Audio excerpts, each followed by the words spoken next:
Any additions? Yeah, I would like to talk a little bit about Monster Mash. We're gonna put that J5. All right. J4 is gonna be tax list.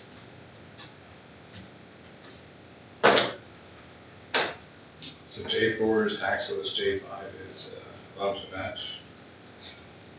Anything for yourself, Peter? No. J4 was what? Tax list. Tax sales. Tax sales. And then we have one in camera for personnel.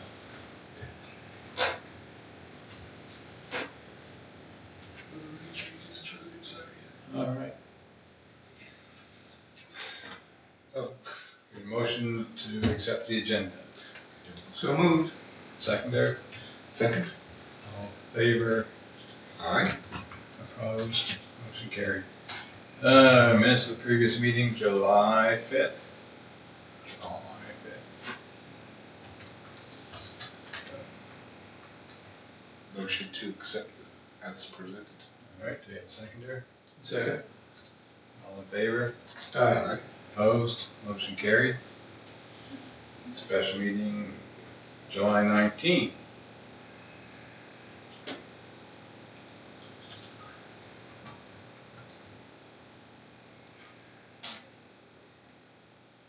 Motion to accept So as that presented. was all the tax, right? Yep. Okay. Do you have a seconder? A second. All in favor? Aye. Opposed? Motion carried. Business arising, Digby General Hospital parking fee. I think the mayor said he brought it up, did he not, at the meeting? He did. Yeah. So is there anything else there?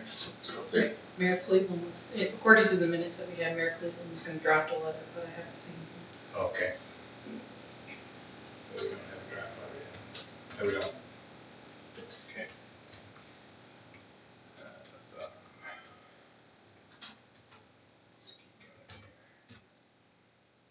All right. Second final reading of the dog bylaw 2021-01. And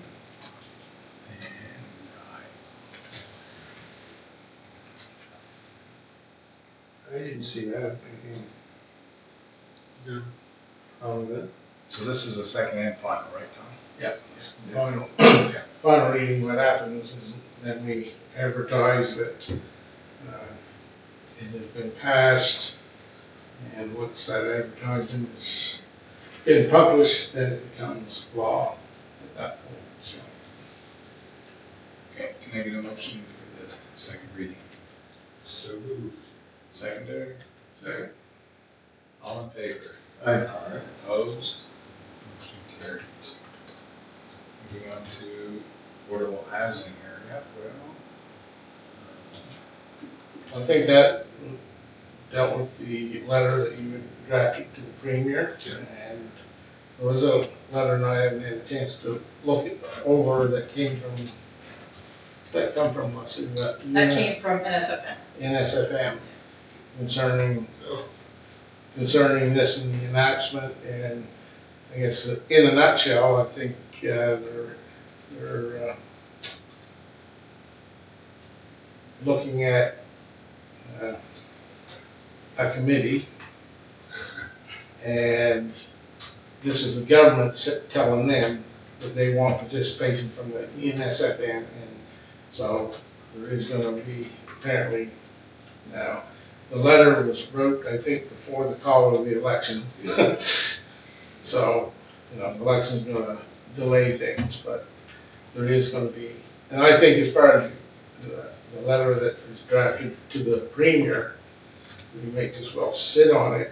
It's a good letter, but I think if we sit on it and then address it to whoever the new Premier is, that the message is still the same, right here regardless. This is who will actually receive the letter.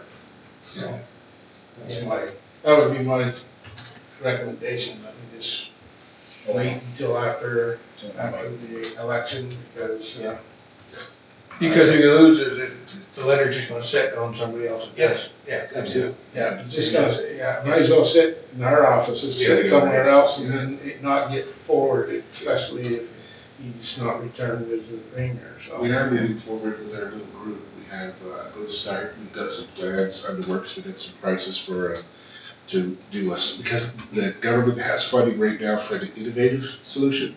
So we're putting together plans for a 20-foot container emergency shelter.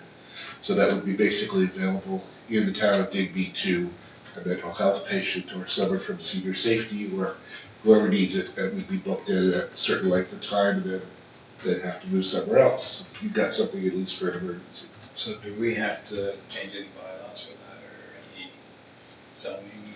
I guess, basically, our current bylaw is silent on container homes, because, you know, I mean, it was 2012 when that was done, and container homes wasn't even probably thought of, you know, it's probably rumbling around people's brains, but it wasn't anything that was used. So, basically, the good thing is that there's nothing in there to say that they're prohibited. So basically, even though it's enabling legislation, which means basically it tells you what you can do. Yep.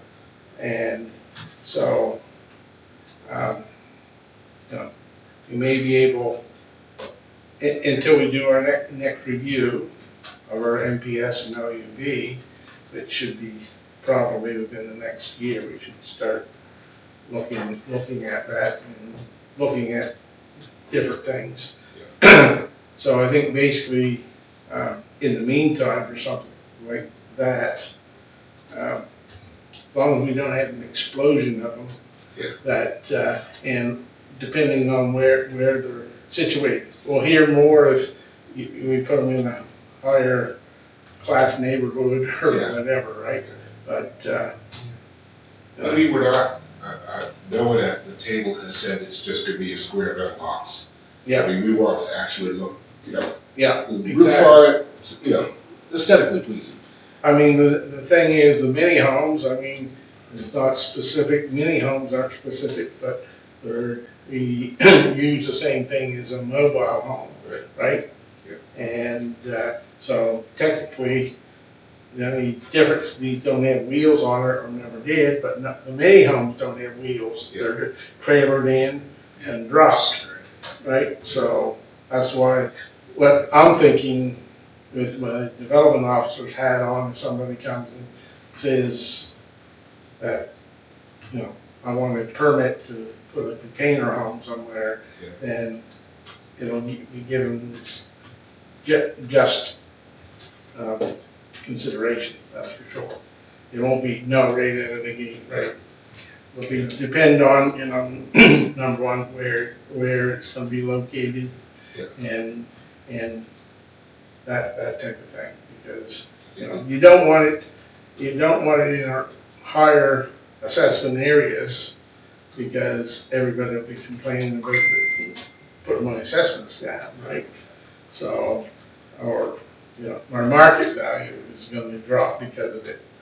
So we have to watch that. But.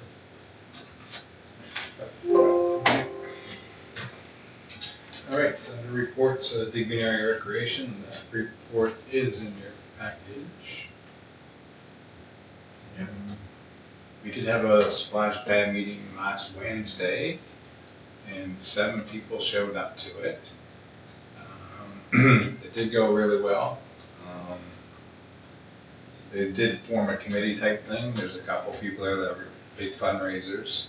I think Sharon's going to get hold of Tom about the donation thing, and we can give a receipt, charitable receipt or whatever. So this meeting on Wednesday is to, actually Sharon's going to go over different costs and locations and stuff like that. She didn't do that the first meeting. She didn't want to scare them off or anything. So it went really good. The guy that does the Digby Talks, he was just in awe that 800 people didn't show up instead of, you know, only 7 showed up instead of 800. But he was kind of tense for a while, but he chilled out, and I see we told him, be positive when you go back on the Digby Talks, right? So I just see there was a lot of response to Yeah. DB talks that people had, you know, Yeah. well, people with kids are not gonna be available for the time they. And that was a problem, even Sharon trying to talk with 5 kids running around was really hard, so I see they advertised for a babysitter for this Wednesday, but, yeah, so, but, no, it was a good meeting. Anything else you wanna add, Peter? Anything you wanna add, Peter, with it? No, we're doing our 5-year plan now, we're after our little weekend thing we did, or one-day thing, so we're starting to work on that, and, so our next meeting is just solely that, concentrating on the meeting we had, so. The big thing is we're trying to find, they've talked with the curling club, we're trying to find what we can put in the curling club in the off seasons to generate some revenue. And so. Yeah, so when they painted that floor, Tom, that we couldn't use it, apparently there's coverage you can get to go over that floor. So they looked at a few pricing, they met with the curling club, and the curling club has no problem fundraising for them. So, yeah. And I guess there's grants for it too, so. It's just it's a one building that's probably a good venue to rent out for weddings and stuff, because it's a perfect size, really. So. The volleyball court's gonna go back. They got all the total funding for that now. And they're pretty busy. And the community garden going strong, so. Yeah. Everything, they had to put in more boxes and so. Yeah. We could keep the people out of it who are destroying things, that would be good. And they're getting rain barrels. They're getting rain barrels. Peter and I stopped after the meeting, and just to look at it, and the hose was coming out, it's like, oh my God, there's no rain barrels here, they're using all town water, holy crap. So, I thought, sure. They ordered new ones apparently, so they are getting water ones. So. All right, Tri-County Housing Coalition. We basically had our last meeting, we talked about the need to break up into smaller groups, and that's what we've done. We're well on our way in that group of people from Digby area.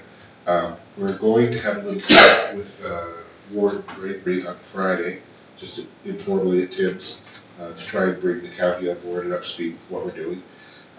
We've got a good group of people, and we're just in the finalizing stage of putting in for our charitable status. We have to have, the minimum is 3 people. We have that, we'd like a few more, so that we can actually get that finalized, to be able to actually issue receipts. So then it'll be a sort of a figuring out of the responsibilities and who would fundraise, who would manage, who would book, who would, you know, get all those things laid out before we actually dive in. And then we have lots of ideas for projects. We have, I forget her last name, Ida from the Nova Scotia Community College. She has volunteered to use some of the school's resources and the kids up there to help us with development and what the needs are in our community, what to do to survey or whatever we need done in that instance. So that's great. And she also offered, it just reminded me, she offered it, we wanted to wait until the fall, that the old provincial Vic property, she's willing to make that a school project for the kids, that if we wanted to make use of that resource, that they would come up with whether if we wanted to make it sustainable, wanted to sell it, wanted to make it a business proposal, a fundraiser, whatever we wanted to do with it, that she would give it to her students as a challenge in a school project to try and find a solution to use it. Very good. Okay, well, that's a cruise. That's good. All right, let's move into new business. And the first one is the National Day for Truth and Reconciliation. Basically, this is put together a little, I guess, information item on this national or federal holiday. And so it has received royal assent on June the 3rd, and the September 30th will be the first holiday, statutory holiday, And so for employees in the federal government and federally regulated workplaces. So basically, what does it mean for employees of the town of Digby? Our policy on paid holiday states it is a policy of the town of Digby to recognize 11 paid holidays per year as outlined below, and to include any other day appointed by proclamation of the Governor General of Canada or the Lieutenant Governor of Nova Scotia. So as per the town paid holiday policy, September 30th would deemed to be a paid holiday for employees in the town of Digby. So basically, there was a recent email survey of Nova Scotia municipality, and it revealed almost 100% of those that responded are planning to observe the holiday as a paid holiday as per their policies and or their union contracts. So, Do we need a motion to do that, or just it's under our policy? It's per policy. I just wanted council to be aware because, you know, it is another paid holiday and you know, I don't know where these paid holidays are going to stop pretty soon, but if more paid holidays and we'll have work days. And, but, so, anyway, I really wasn't aware of the holiday until the survey went out, and I started researching, and that's what I found. So, All right. Very good. Next two, I didn't find anywhere, but Waterfront Development Corporation. So basically, I think the mayor sent an email either yesterday or this morning. So I think he wanted to just say that, you know, since he wasn't going to be here to say what he wanted to, then maybe we could push that to maybe the whole or something. All right, Nova Scotia. There was a reference in his email to the above, but I had nothing else besides I don't know what he was talking about. No, I don't. Yeah. I don't. So, anyway, it's the Waterfront Development Corporation. Actually, they're Develop Nova Scotia is what they're called. They used to be called the Halifax Waterfront Development Corporation, and now they're Develop Nova Scotia, and they're supposed to be taking an interest in trying to develop all across the province as opposed to just, I think, Lunenburg. They look after or manage their waterfront for them and different places, but you know, so they've had a keen interest in Digby, and so it could dovetail into some of our other programs that we're already looking at, like our waterfront development, sidewalks downtown, or redevelopment of those, and even the facade program, which is the next thing. And the mayor put both of these on the agenda, so him not being here and I being on vacation, I didn't have an opportunity to speak, but I think that you may want to look at, you know, setting up a committee to try to start looking again seriously at the facade program. So. Well, not only, you know, the downtown starting to look a lot better, but there are other places in town that's looking a lot better too, so. Yeah. Still run into the same problem with our landlord, but that's better. So I think you walked with a code last week too. No, it was That was Development Waterfront. Nova Scotia. Oh, okay. It was Development Nova Scotia that was here, they were here and he'd done a walkabout with them downtown and talked to them, and that's why, you know, I think, he tried to say some of the things he talked about, but it's better if he, Yeah. be here in person. So we'll move that to committee of the whole. Yeah, and maybe the facade program as well, just bump it Yep. to maybe the whole and. Yeah. All right. Because I think, Ed Moore is still very much interested, or would be interested in. Maybe talk to them. I haven't talked to him, Okay. I'm sort of hearing through the grapevine, but he would be interested. He sort of just dropped it because nobody else felt his enthusiasm, I guess. So, I know the board of trade's talked about it too, so. yeah. He may be a member of the board of trade. All right, J4, tax sales list.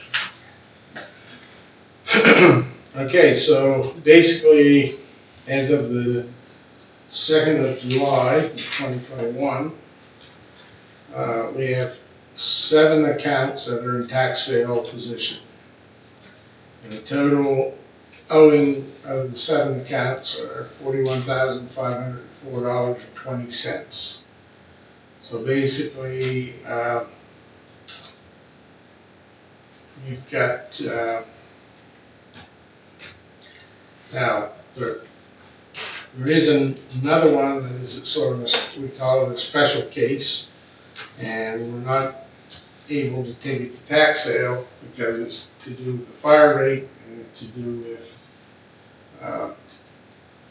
the school. So that's that unresolved issue on who is supposed to pay the fire protection rate for the regional high school. The elementary school, we get one from the province. This one, the schools, or the education, Center of Education said they're not going to pay it. They don't have to pay it as per the Education Act. And so that says, well, they can't, my opinion is they can't have their cake and eat it too, right? Somebody has to pay it. So the province wouldn't pay us the grant because they said, we don't own it. But now they're sort of saying in the Education Act, well, yeah, I guess we do own it because, or we use it, so, but we're not going to pay fire protection rates. So how much do they? There are other communities, if I'm right, that the schools do pay a fire tax. That was our understanding when we implemented the fire protection rates, right, based on other ones. So the total outstanding for the last 2 years in that particular case is $23,670. That was, we've taken that to the Minister of Municipal Affairs, and he said that they would be getting back to us. That was the previous minister, Minister Porter, and we've still not had any response whatsoever. And so we were waiting for the new minister, and because he was going to do his road trip and or even virtually meet with every council, and we were going to bring it up at that time. That got postponed, and now with the election, so. But we're not going to give up on it. We're going to once the new government is formed and there's a new minister and whatever, we're going to back at it. That's good. Like, because basically, the way I look at it, it said they can't have their cake and eat it too. It's either it's a school, and on one hand they can't sit.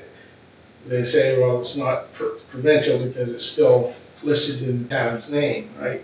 The property that the high school's on belongs to the town of Digby. Right? Right? The elementary school, it belongs to the provincial government, the province of Nova Scotia. So they said that's the difference. We'll pay on the provincial one because we actually own it, right? Because it's a grant in lieu. Well, have they paid it before? Pardon? Have they paid it before? They have paid on the, up there, on the elementary, they paid each and every year, right? And that's not part of our fire rate, that's just part of the grant in lieu that they give us, right? We can't add that on to, and try to double dip on it, So so. they actually set for the physical building. Yeah. Yeah, because they'll keep going out, but don't get any responses, so.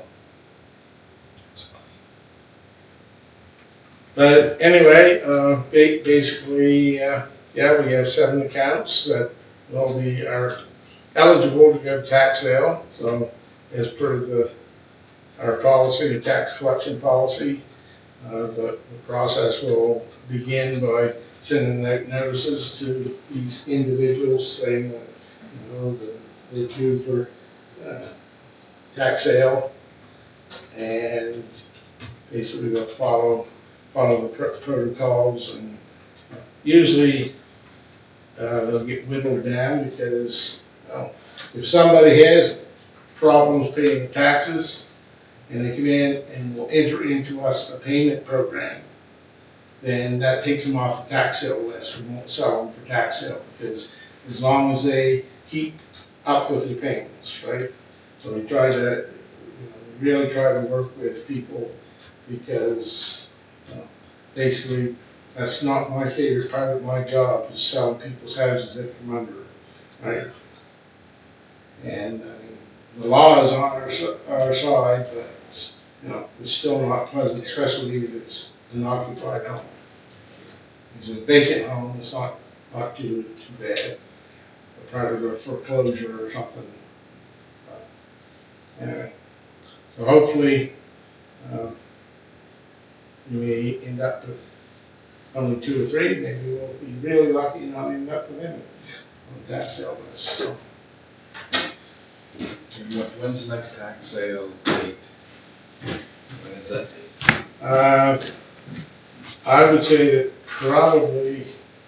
we're probably going to be looking at in the new calendar year, not in the fiscal year, but in the calendar January, probably February, probably, because there's so much time that we have to give them the first notice, and then after that we give them the second notice, and then there's the last notice where it's the point of no return. Your name is going to be in the ad, right? So. All right. We will move now to new business J5. That's perfect. Which is lobster bash. And Paul. I noticed, well, it seems like overnight our restaurants and our hotels, our restaurants are full, which is wonderful, we like to see it. But I noticed on the weekend that at one gas station I found 12 motorcycles fueling up. And I started thinking that if we had the same situation we did last year where there was no festival, we still had motorcycles coming to town. And now a lot of the restrictions for COVID-19 are coming off. What kind of population influx are we going to have on a lobster bash weekend? And I question whether those folks are actually prepared for those kind of numbers. Will we be in another situation where residents are going to be upset because nothing's been planned? I just wonder if we should have a conversation with those folks to ask what their plans are. Okay, so basically, number one, we have to give them a permit, right? And that permit will not be granted unless they have an approved COVID plan. Sure. Right? So basically, we just went through this with the Scallop Days. Scallop Days put a plan together. They sent it to Events Nova Scotia, and basically, they reviewed it, they came back and said, the only issue that we see with your plan, and it looks like that, everything, you're gonna be well within the limits of people, and that is allowed or anticipated to be allowed. And, but the only thing is the fireworks show. How are you gonna address the fireworks show in regards to social distancing and mask requirements? So basically, they have submitted their plan, which includes basically they're going to set up along Admiral Walk places for people to stand, and they're also going to have the search and rescue team there being the ones that will be monitoring the people coming and going and trying to ensure that people are social distance. If they're not in their own, like family bubbles are fine, right? So that has been essentially given the blessing of the province or the provincial. So that becomes part of the conditions of their permit from us as well. So it covers our butt, so to speak, so that if somebody comes down and says, well, you issued a permit, did they have a COVID plan? We can say, yes, it is, because it's part of the terms and conditions of the permit is to follow this plan. So the Wharf Lobster Bash will have to do the same thing.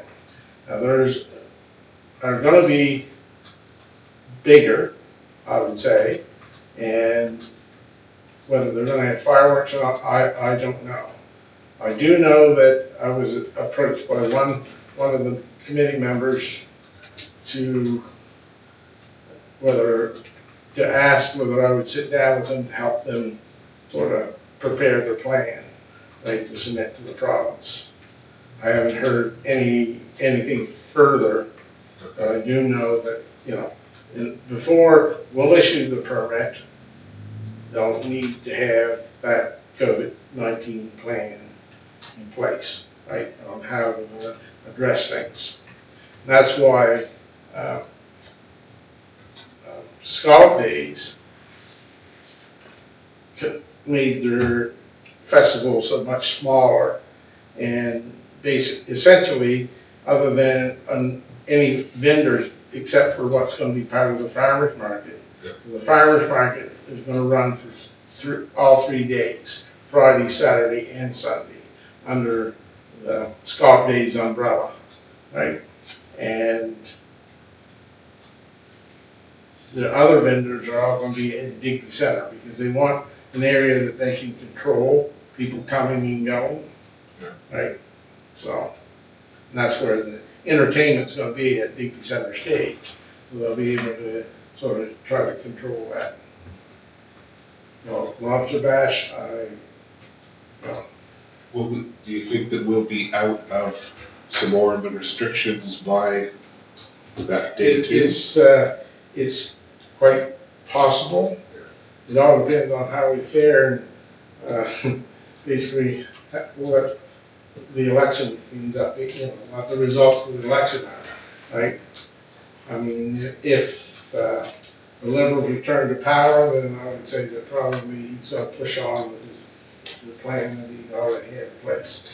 If it's new, totally new government, then basically they're going to not want to follow somebody else's plan unless they absolutely have to. So, yeah. I see today Superstore has all their stuff off the floors and everything. It's all cleaned up. Yeah. Nothing on the floors, no the carts or anything. They're all back in place. And when I was going around today to different businesses, there are very few that have a sign in the window now that you have to have a mask on. And some of the bigger ones, but most of the smaller ones don't have Yeah, I mean, since New Brunswick, which just recently opened wide open again, it puts pressure on Nova Scotia, for sure, but with the restrictions. We had a Then couple again, over the weekend that were from New Brunswick that thought it was ridiculous, they had to wear it here.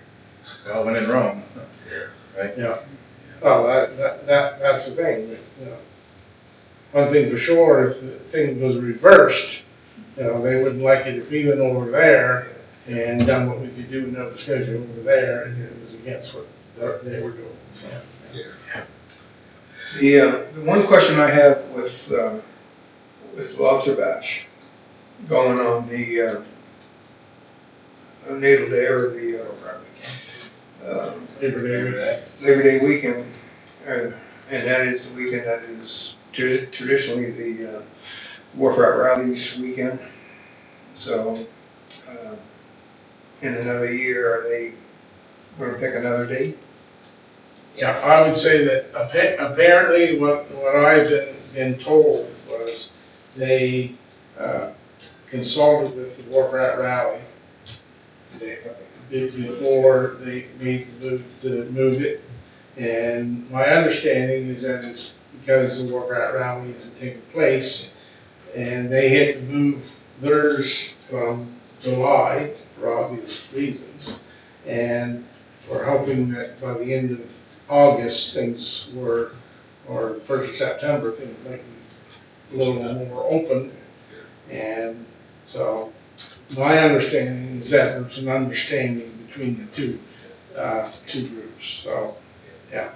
So basically, I think Lobster Bash will go back to the first week or so of July, and things open back, and we get back to somewhat normal. So, but, I know that there's going to be more people than probably they're going to anticipate that weekend, because bikers, are still going to come. They did last year, and although to my knowledge there was no real issues other than was a lot of squawking, but by some residents that thought that we should just, block the roads off and not let them in. But the thing is, they're a lot of them were from Nova Scotia, right? So That's almost one of their last weekends too, so bikers are gonna, it's no different than a camper. You're gonna get the last drive in all you can, right? So. A lot of those people have those reservations booked for years. Yeah.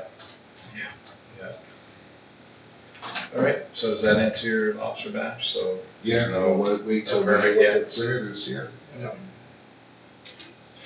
All right, so we're going to need a motion to move into camera. So moved. Anyway, motion for adjournment? Sure. So, Yep. third, fourth, Whatever. fifth, sixth. Let's write down your names. Need a motion from the camera?